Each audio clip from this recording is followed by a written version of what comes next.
Yes!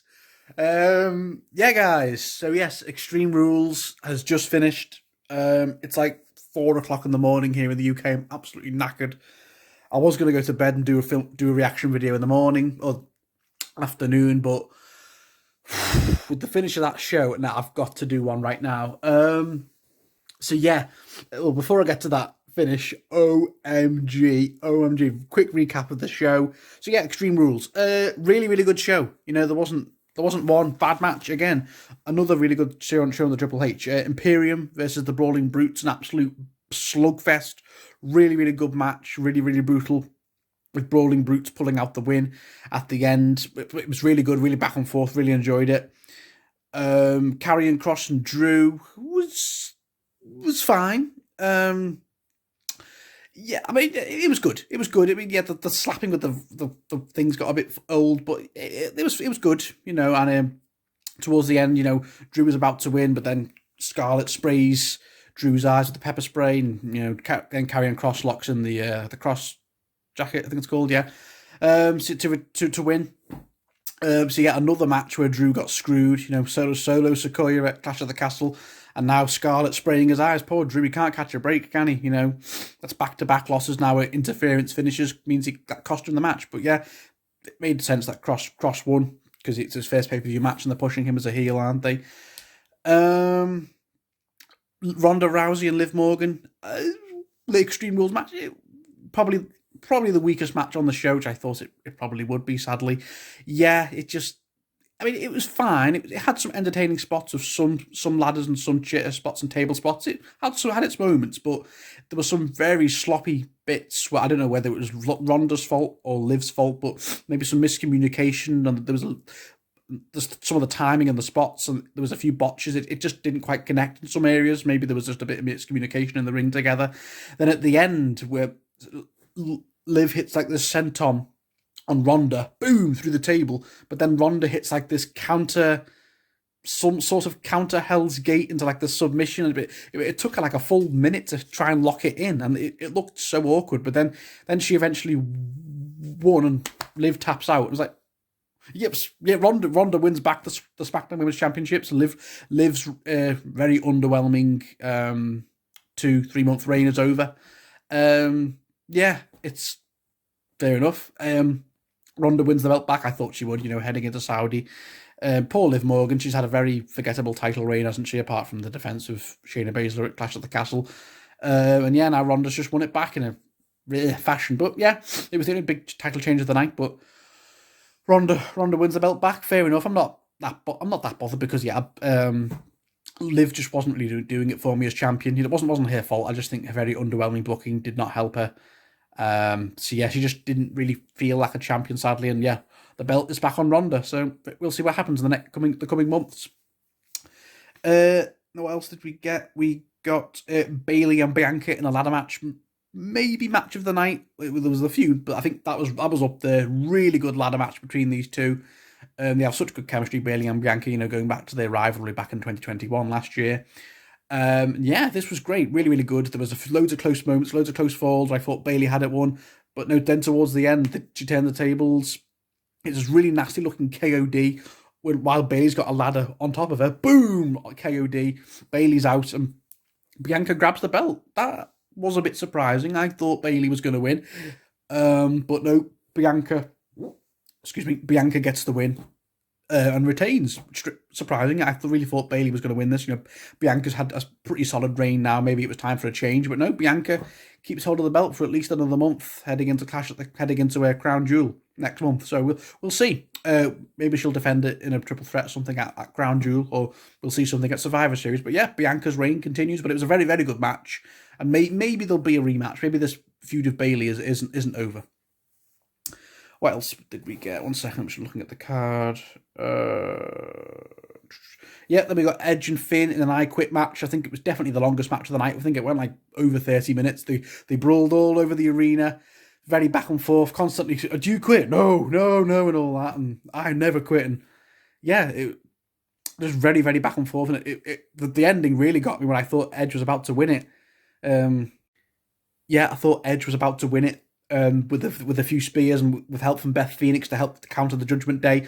But then the Judgment Day got back on top, and Rhea Ripley whacked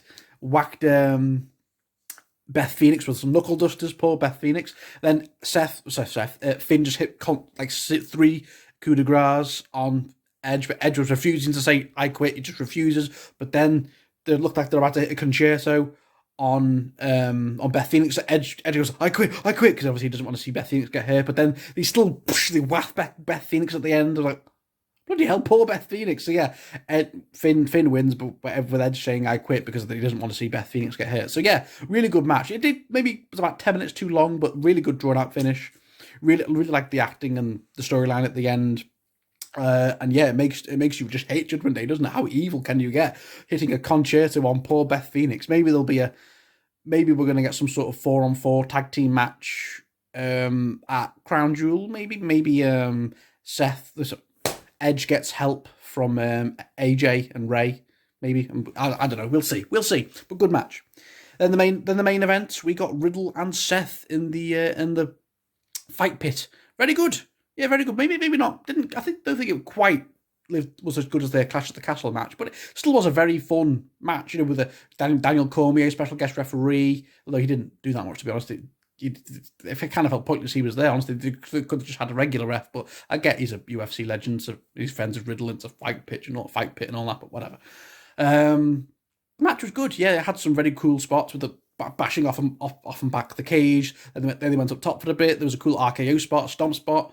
Riddle was getting dominated for quite a lot of the match, but he came back into the end when he threw. Seth fell off the ring, but then Riddle hit this great senton bomb on Seth, 15 feet up. Boom! Oh, really good. And how did he win the match? I think he hit some sort of modified Hell's Gate, and Seth tapped out. So yeah, really, really good match. Solid main event. And on the whole, the card there wasn't one weak match yet. I would say the weakest or the worst was probably Ronda and Liv, which was definitely an improvement on their SummerSlam match, but it wasn't great. I'd say Ronda and Liv was the weak point, but Imperium Brawling Brutes, great. Finn and Edge, absolute war. Cross and Drew was solid. Riddle and Seth, very good main event. I'd say Bayley and Bianca was the match of the night, or Imperium versus Brawling Brutes. But yeah, another really good show from Triple H. But then it didn't end there, because we had the White Rabbit teasers, and you're thinking it's got to be Bray, hasn't it? It's got to be Bray. All these White Rabbit teasers we've had these last week, and then he's going to get announced on Extreme Rules. And I was like, when's it going to happen? And then boom, the lights go out.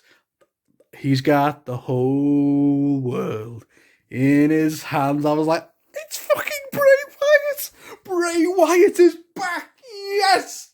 Oh man, I'm so happy right now. Bray Wyatt, my boy, is back. I have waited 1.5 years for this moment.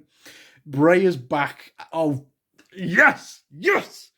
Oh, it's so satisfying, man. Triple H, I love you, because he never would have come back, I think, under Vince after he destroyed the Fiend character last year. But it's so good to see Bray Wyatt back, man. They had the teasers in the crowd with all the Firefly Funhouse characters. He's got you see Huskus the Pig, Mercy the Buzzard, Sister Abigail. Then you see the Fiend in the crowd, and then you get this door, boom, it opened, and you see a guy wearing a mask, but it's Bray with the lantern. The crowd are going, holy shit, and he takes it off, and it's Bray, and the crowd going nuts. I'm like, yes.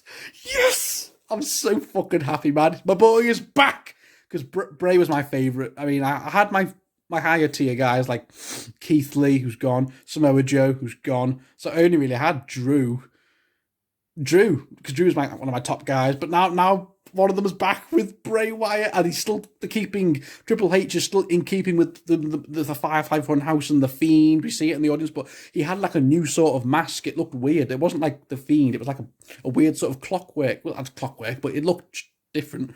And yeah, so Bray is back, and I wonder what they're going to do with him for his first feud. It's going to be very interesting. Who's he going to feud with? And I think he's got to, at some point, have a match with Roman. It just would make sense, wouldn't it? Since Roman was the one that beat The Fiend back in 2020 to win those belts in that triple threat match with Braun at Payback.